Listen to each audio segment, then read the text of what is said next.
बड़ी खबर बागपत से है। कार के अंदर 4 बच्चों की मौत हो गई है। दम घुटने से बच्चों की जान चली गई है। घर के बाहर खड़ी कार में बच्चे खेल रहे थे। सिंगौली तगा गांव की घटना है। पुलिस अब तफ्तीश कर रही है। बेहद दर्दनाक हादसा हुआ है बागपत में, जहां पर कार के अंदर दम घुटने से 4 बच्चों की जान चली गई है। बताया जा रहा है कि कार घर के बाहर खड़ी थी। ये चारों बच्चे खेल खेल में कार के भीतर चले गए और गेट लॉक हो गया, जिसके चलते बच्चे बाहर निकल नहीं पाए और दम घुटने से इन बच्चों की मौत हो गई है। बागपत के सिंगौली तगा गांव की घटना है। वहीं घटना की जानकारी मिलने के बाद पुलिस टीम मौके पर पहुंची है और तफ्तीश की जा रही है। हमारे सहयोगी शहजाद हमारे साथ जुड़ चुके हैं। शहजाद, क्या जानकारी है इस खबर के बारे में? देखिए, बड़ी दर्दनाक घटना बागपत के चांदीनगर थाना क्षेत्र के सिंगौली तगा गांव में सामने आई है, जहां घर के बाहर एक टाटा की कार खड़ी थी और उसमें लगभग 2 साल का, 4 साल का, 5 साल का और 8 साल के 4 मासूम बच्चे खेल रहे थे। क्योंकि धूप ज्यादा थी तो बच्चे कार में खेल रहे थे। अचानक से जो है कार लॉक हो गई और कार लॉक होने के बाद परिवारजनों को पता नहीं था कि बच्चे कहां पर हैं। कार में जो है गैस बनने के कारण चारों बच्चों की दम घुटने के कारण उसी में ही मौत हो गई है। जिसके बाद परिजनों ने बच्चों की तलाश की तो बच्चों को जो है शव कार से बरामद हुए हैं। फिलहाल जो है पुलिस मौके पर पहुंची है और बच्चों की जो बॉडियां हैं उनको पोस्टमार्टम के लिए भिजवा दिया है। जी, ये चारों बच्चे एक ही घर के थे शहजाद? देखिए, जो कार है वो दूसरे आदमी की है और जो बच्चे हैं पड़ोस के 4 बच्चे थे। 2 घरों के बच्चे बताए जा रहे हैं। पड़ोसी हैं चारों बच्चे और ये चारों इकट्ठा होकर, चूंकि कार बाहर खड़ी थी और इसलिए ये चारों इकट्ठा होकर खेल रहे थे। कि परिवार के बच्चे ये नहीं है, 2-3 परिवार के जो है ये बच्चे बताए जा रहे हैं। फिलहाल जो है पुलिस इस मामले में पड़ताल में जुटी है। जी, क्या उम्र थी इन बच्चों की? देखिए, इन बच्चों का नाम निधि, निशांत। एक बच्चे की उम्र जो है 3 साल है, एक बच्चे की उम्र जो है 5 साल है, एक बच्चे की उम्र जो है 2.5 साल है। कुल मिला के 4 बच्चे हैं और चारों जो है 5 साल से नीचे हैं। फिलहाल जो है चारों की जो है दर्दनाक मौत हो गई है। ठीक है शहजाद, आप बने रहे हमारे साथ। इन तस्वीरों को एक बार फिर से दर्शकों को समझा दे। बागपत से बेहद दर्दनाक तस्वीरें सामने आई हैं, जहां पर 4 बच्चे खेल खेल में कार के भीतर चले गए। यही वो कार है जिसमें बच्चे अंदर से लॉक हो गए। ऑटो लॉक के चलते ये गेट खोल नहीं पाए, जिसके चलते दम घुटने से इन चारों बच्चों की मौत हो गई है। हमारे सहयोगी शहजादे बता रहे हैं कि आसपास के बच्चे थे, एक ही परिवार के बच्चे नहीं थे, अड़ोस पड़ोस के बच्चे थे और खेलने के दौरान ये कार के भीतर चले गए थे। कार भी पड़ोसी की बताई जा रही है। परिजनों ने पहले बच्चों की तलाश की और उसके बाद जब कार में देखा तो चारों बच्चों की दम घुटने के चलते वहाँ पर मौत हो गई थी। परिजनों का इस हादसे के बाद रो रो कर बुरा हाल है। जानकारी के मुताबिक 2 परिवारों के 4 बच्चों की इस दर्दनाक घटना में मौत हो गई है, जिसके बाद से सभी का रो रो कर बुरा हाल है। घटना की जानकारी पुलिस को दे दी गई है। तस्वीरों में आप देखिए पुलिसकर्मी वहां पर मौजूद हैं। पूरी घटना की तफ्तीश की जा रही है। शहजाद, कितने बजे की घटना है? अब से लगभग जो है 2 घंटे पहले की ये घटना बताई जा रही है। जो बच्चे हैं, एक बच्चे का जो है उम्र 8 साल है, जिसका नाम दीपा है। दूसरा बच्चा है, उसका नाम संदीप है, उसकी उम्र 4 साल है। तीसरा बच्चा जो है वंदना है, उसकी उम्र लगभग जो है 4 साल है। और चौथा बच्चा जो है उसका नाम शिवान है, उसकी उम्र 8 साल है।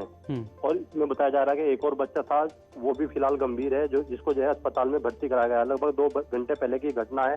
बताया जा रहा है कि एक व्यक्ति है पड़ोसी जो कार लेकर आया था और कार जो है उसने घर के बाहर खड़ी कर दी। उसी दौरान जो है बच्चे खेलते खेलते कार में घुस गए और कार जो है लॉक हो गई। उसके बाद ये बड़ा हादसा सामने आया है।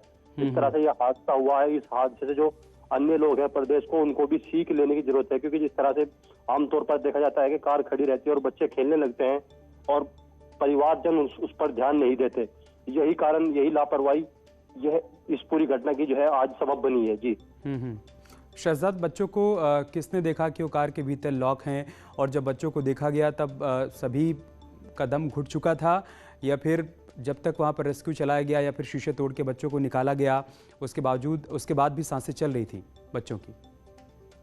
देखिए, परिवारजन जो है लगभग 2-3 घंटे हो गए थे घटना को। बच्चों को जब ढूंढा, बच्चों की तलाश की तो बच्चे कहीं नहीं मिले। जब उसके बाद जो है एक पड़ोसी की निगाह कार में पड़ी तो बच्चे जो है कार में बेसुध पड़े हुए थे। उसके बाद जो है कार के शीशे तोड़कर चारों बच्चों को बाहर निकाला गया, लेकिन जब तक 4 बच्चों की दर्दनाक मौत हो चुकी थी, जबकि एक बच्चा था उसमें थोड़ा सांस बाकी थी, जिसको जो है अस्पताल में भर्ती कराया, उसको उपचार चल रहा है। जब लोगों को जानकारी लगी, जब बच्चों को रेस्क्यू किया गया, तब तक उनकी जो है मौत हो चुकी थी। जी ठीक है शहजाद, आप बने रहे हमारे साथ। सबक लेने वाली ये घटना है बागपत के सिंगौली में, जहां पर कार के भीतर दम घुटने से 4 बच्चों की मौत हो गई है। हमारे सहयोगी शहजादे बता रहे हैं कि तकरीबन 2 घंटे पहले का मामला है, जहां पर पड़ोसी की कार खड़ी हुई थी और 2 परिवार के बच्चे खेलते खेलते कार के भीतर चले गए। कार का जो गेट है वो लॉक हो गया, बच्चे बाहर निकल नहीं पाए। काफ़ी देर तक जब बच्चों के बारे में किसी को कोई जानकारी नहीं मिली, किसी ने जाकर कार के पास देखा तो बच्चे बेदम होकर कार के भीतर पड़े हुए थे, जिसके बाद कार का शीशा तोड़कर चारों बच्चों को बाहर निकाला गया। उनकी मौत हो गई थी। एक बच्चे की हालत बेहद गंभीर है, उसको अस्पताल में भर्ती करवाया गया है, उसका इलाज चल रहा है। जिस बच्चे को अस्पताल में भर्ती करवाया गया है शहजाद, उसके बारे में क्या जानकारी है, क्या स्थिति है इस वक्त उसकी?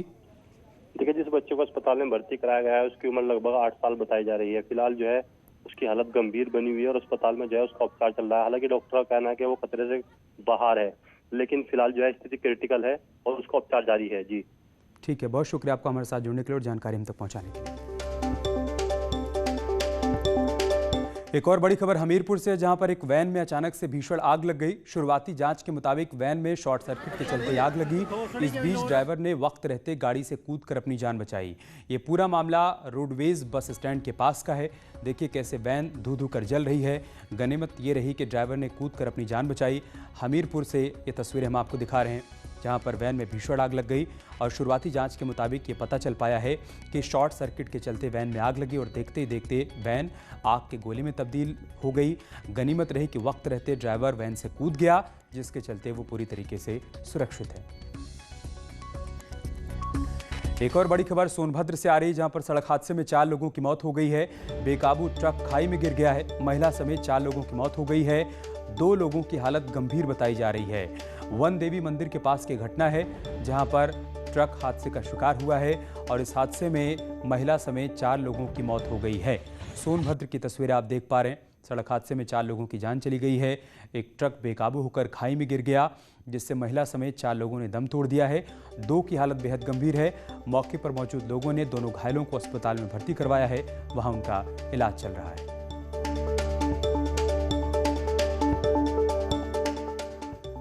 और चलिए अब देखते हैं खबर 1 मिनट, यानी 1 मिनट में खबरों का पूरा विश्लेषण। देश में कोरोना वायरस की रफ्तार पर ब्रेक लगता नहीं दिख रहा है। हर रोज 4 लाख से ज्यादा नए केस सामने आ रहे हैं।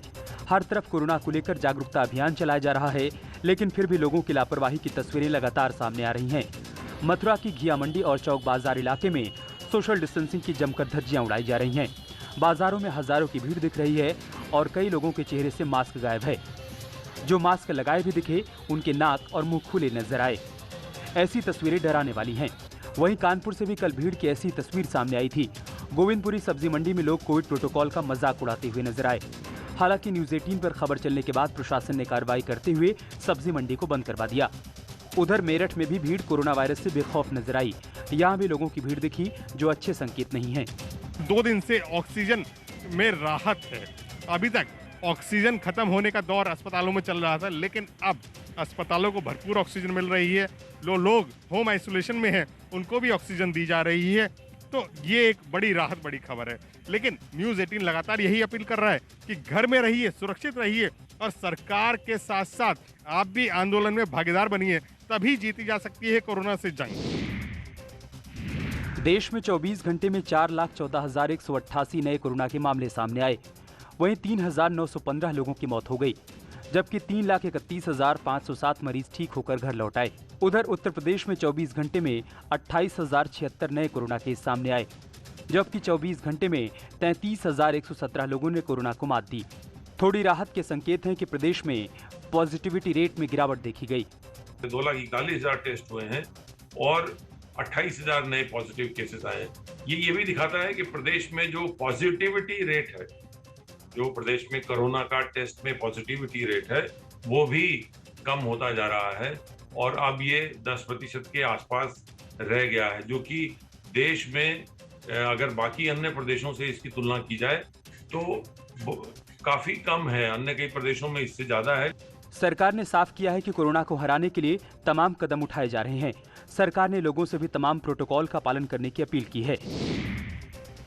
कानपुर में रेमडेसिविर इंजेक्शन की कालाबाजारी करने वाले गिरोह का पुलिस ने पर्दाफाश किया है। रेल बाजार थाना इलाके में मेडिकल स्टोर मालिक दवा कंपनी के मेडिकल रिप्रेजेंटेटिव के साथ मिलकर गिरोह को चला रहा था। ये रैकेट एक रेमडेसिविर इंजेक्शन को 35 से 40 हजार में बेचता था। पुलिस को खबर मिलने के बाद उसने ग्राहक बनकर जाल बिछाया और कार्रवाई करते हुए 4 लोगों को गिरफ्तार कर लिया। इनके पास से 9 रेमडेसिविर इंजेक्शन, 26 ऑक्सीमीटर के साथ 1,52,000 रुपए कैश बरामद हुआ है। पुलिस के मुताबिक ये लोग दवाओं की कमी के चलते इन्हें 10 गुने दाम पर बेचते थे। गणेश मेडिकल स्टोर के मालिक सीताचरण के द्वारा उनके मेडिकल रिप्रेजेंटेटिव अंशु और एक एजेंट अमरीश के द्वारा ये रेमडेसिविर को ब्लैक मार्केटिंग में 35 से 40 हज़ार रुपये में बेचा जा रहा था। पुलिस को इसकी सूचना मिलते ही एक ट्रैप रचा गया और पुलिस के द्वारा एक व्यक्ति को भेजा गया जिसने इनसे ये 35 हज़ार में रेमडेसिविर खरीदा। इनसे पूछा गया तो गणेश मेडिकल स्टोर के मालिक सीताचरण के द्वारा ये इनको कई दिनों से इस तरीके का रेमडेसिविर प्रोवाइड किया जा रहा था और ये ब्लैक मार्केटिंग करके बेच रहे थे। इनके पास से अभी तक बेची गई इंजेक्शन की में से 1.5 लाख रुपए की रिकवरी भी हुई है। इटावा में पुलिस ने 3 शराब तस्करों को गिरफ्तार किया। आरोपियों से करीब 15 लाख की शराब बरामद की गई। क्राइम ब्रांच और पुलिस की साझा कार्रवाई में ये तस्कर गिरफ्तार किए गए। इनके पास से 49 पेटी अंग्रेजी शराब, 2 कार, 1,13,000 रुपए कैश और अवैध असलहे बरामद हुए। थाना इकदिल और एसओजी की टीम को सूचना मिली थी जिसमें 2 गाड़ियां पकड़ी गई हैं, स्विफ्ट डिज़ायर और स्विफ्ट VDI। इनसे दोनों गाड़ियों में 25 और 24 बोतल ये अरुणाचल प्रदेश की 555 नंबर की शराब थी जिसको ये बेचा करते थे। उसमें से काफ़ी मात्रा में वो बेच चुके थे उस समय तक। उनसे 2 गाड़ियाँ बरामद हुई हैं, एक पिस्तौल, कारतूस, साथ में 1,13,000 रुपये नगद भी बरामद हुए हैं और 3 लोग ये पकड़े गए हैं जो कि 2 लोग रहने वाले यहाँ जनपद इटावा के हैं, एक जनपद मथुरा का है जो वर्तमान में आगरा में रह रहा है। ये लोग पास के राज्यों में शराब लाकर बेचते थे। अब पुलिस इनके बाकी नेटवर्क को खंगाल रही है। पंचायत चुनाव में भी लोगों ने जमकर शराब सप्लाई की थी। इटावा में लॉकडाउन के बावजूद भी चोरी छिपे शराब बेची जा रही है। यहाँ ठेके तो बंद हैं, लेकिन ठेकों के आसपास शराबी और शराब बेचने वाले मिल जाएंगे। खुले तौर पर छिपा-छिपाकर बेची जा रही शराब के लिए लोगों से कीमत भी ज्यादा वसूली जा रही है। कोतवाली इलाके के टीटी चौक इलाके में ठेके तो बंद हैं, लेकिन बगल वाली झाड़ियों में शराब की पूरी मंडी लगी है। झाड़ियों में छिपकर यहाँ शराब बेची जा रही है। ग्वालियर रोड पर स्थित फूलन देवी टांडा शराब ठेके के पास 75 रुपए में मिलने वाली देशी शराब दोगुने दाम पर सेल की जा रही है। ऐसा ही कुछ रेलवे रोड स्थित एक शराब ठेके पर भी हुआ, जहां जैसे ही लोगों को मालूम चला कि लॉकडाउन में भी शराब मिल रही है, शराब प्रेमियों की भीड़ इकट्ठा होने लगी। शराबियों के जुटने की खबर जब पुलिस को लगी तो पुलिस की टीम मौके पर पहुंची, लेकिन तब तक दुकान बंद और शराबी फरार हो चुके थे। तत्काल पुलिस ने संज्ञान लिया और दबिश दी। आबकारी विभाग के साथ मिलकर इसमें दबिश दी गई थी, जिसमें दोनों ही घटनाओं के जो वीडियो थे वो सत्य पाए गए और इसमें दोनों दुकानों के लाइसेंस निरस्तीकरण के लिए कार्रवाई की जा रही है और इसके साथ ही इनके ऊपर महामारी अधिनियम के तहत मुकदमा दर्ज किया गया है।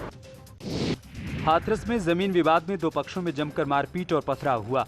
बवाल में 8 लोग घायल हो गए, जिन्हें नजदीकी अस्पताल में भर्ती करवाया गया। पुलिस ने मामले में कार्रवाई करते हुए 9 लोगों को हिरासत में ले लिया। हसायन के बरसामई गांव में बवाल के दौरान पथराव के साथ फायरिंग भी की गई। पुलिस कह रही है कि वीडियो के आधार पर उपद्रवियों की पहचान की जा रही है, जिसके बाद उनके खिलाफ सख्त कार्रवाई की जाएगी। संज्ञान में आया कि दोनों पक्षों में पानी भरने व भूखंड के विवाद को लेकर गत रात्रि दोनों पक्षों की महिलाओं के बीच कहासुनी हुई थी, जिसके उपरांत दोनों पक्षों के पुरुषों में आज झगड़ा व मारपीट हो गई। पुलिस द्वारा तत्काल घायलों को उपचार हेतु CHC भेजा गया, जहां डॉक्टरों द्वारा प्राथमिक उपचार किया गया तथा घायलों की स्थिति खतरे से बाहर होना बताया गया। दोनों पक्षों की प्राप्त तहरीर के आधार पर तत्काल थाना हसायन पर सुसंगत धाराओं में अभियोग पंजीकृत कर लिया गया है। पुलिस द्वारा त्वरित कार्रवाई करते हुए दोनों पक्षों के झगड़ा करने वाले 9 व्यक्तियों को हिरासत में ले लिया गया है। चश्मदीद बताते हैं कि जिस तरह पथराव के साथ फायरिंग हो रही थी, उससे कई लोगों की जान जा सकती थी, लेकिन गनीमत रही कि कोई हताहत नहीं हुआ। गोरखपुर की नई बाजार पुलिस चौकी पर आगजनी के मामले में पुलिस ने सख्त कार्रवाई की है। पुलिस ने 60 नामजद के साथ 500 अज्ञात लोगों के खिलाफ FIR दर्ज की है। इस मामले में पुलिस ने 18 आरोपियों को जेल भेज दिया। दरअसल बुधवार की शाम प्रत्याशियों के समर्थकों ने नई बाजार पुलिस चौकी को आग के हवाले कर दिया था, जिसमें वहां खड़ी कई गाड़ियां आग की चपेट में आ गई थीं। ब्रह्मपुर ब्लॉक के वार्ड नंबर 60 और 61 के जिला पंचायत सदस्य चुनाव परिणाम को लेकर विवाद हो गया था। थाना जगह क्षेत्र में चौकी नई बाजार में जो कल उपद्रवियों के द्वारा क्षतिग्रस्त किया गया है, PSC की गाड़ियों को क्षतिग्रस्त कराया गया है, उसमें 2 FIR रजिस्टर हुआ। 60 नामजद एवं 500 अज्ञात लोगों के खिलाफ FIR दर्ज हुआ, जिसमें 18 लोगों के गिरफ्तारी आज हुई है, जिनको न्यायिक हिरासत में भेजा गया है। बाकी जो अज्ञात एवं नामजद लोगों को तलाशी की जा रही है। वहाँ मौके पर हुई फोटोग्राफी एवं वीडियोग्राफी में जो अज्ञात लोग आए हैं उनकी चेहरा पहचान कराया जा रहा है। तत्काल उनकी गिरफ्तारी है तो अलग अलग टीम्स बनाए गए हैं। पुलिस कह रही है कि उपद्रवियों के खिलाफ ऐसी कार्रवाई की जाएगी जो नजीर बन सके। बागपत में चोरी करने आए बेखौफ अपराधियों ने एटीएम ही उखाड़ डाला। इन लोगों ने एटीएम को उखाड़कर 7 लाख रुपए निकाल लिए। बताया जा रहा है कि बदमाश एटीएम को काटने के लिए गैस कटर लेकर आए थे। स्थानीय लोग भी हैरान हैं कि कैसे चोर पूरा एटीएम काटकर लाखों रुपए निकाल कर ले गए और पुलिस को भनक भी नहीं लगी। काठा गांव में मेन रोड पर ही कैनरा बैंक का एटीएम है। किरकिरी के बाद पुलिस एक्शन में दिख रही है और जल्द से जल्द कैश रिकवर करने के साथ आरोपियों को भी पकड़ने का भरोसा दे रही है। मुजफ्फरनगर में एक लड़के ने अपने भाई को मामूली विवाद में गोली मार दी। मीरापुर थाना इलाके के किकोड़ा गांव में आरोपी ने अपने सगे भाई को गोली मारकर घायल कर दिया। वारदात के बाद आरोपी मौके से फरार हो गया। बताया जा रहा है कि हेमराज का अपने भाई मदन से खेत में लगे पेड़ को लेकर मामूली विवाद हो गया था, लेकिन देखते ही देखते विवाद इतना बढ़ गया कि उसने भाई को गोली मार दी। घायल को जिला अस्पताल से मेरठ के लिए रेफर कर दिया गया है। मीरापुर थाना क्षेत्र के कैथोड़ा गाँव में 2 भाइयों के बीच में यूकेलिप्टस के पेड़ को लेकर के कुछ विवाद हुआ और उसी विवाद में एक भाई ने दूसरे भाई को गोली मारी है। पेट में गोली लगी है, उसको इलाज के लिए मेरठ ले जाया गया है, जहाँ पर इसका इलाज चल रहा है। इसकी विस्तृत जांच की जा रही है, अभियोग पंजीकृत किया जा रहा है और दोषियों की गिरफ्तारी के प्रयास किए जा रहे हैं। अतिशीघ्र दोषी को गिरफ्तार कर लिया जाएगा। क्या नाम है जिसके सर गोली लगी है? जिसको गोली लगी उसका नाम मदन है। तो जिसने मारी है? अभी तक जो जानकारी में आया कि हेमराज ने गोली मारी।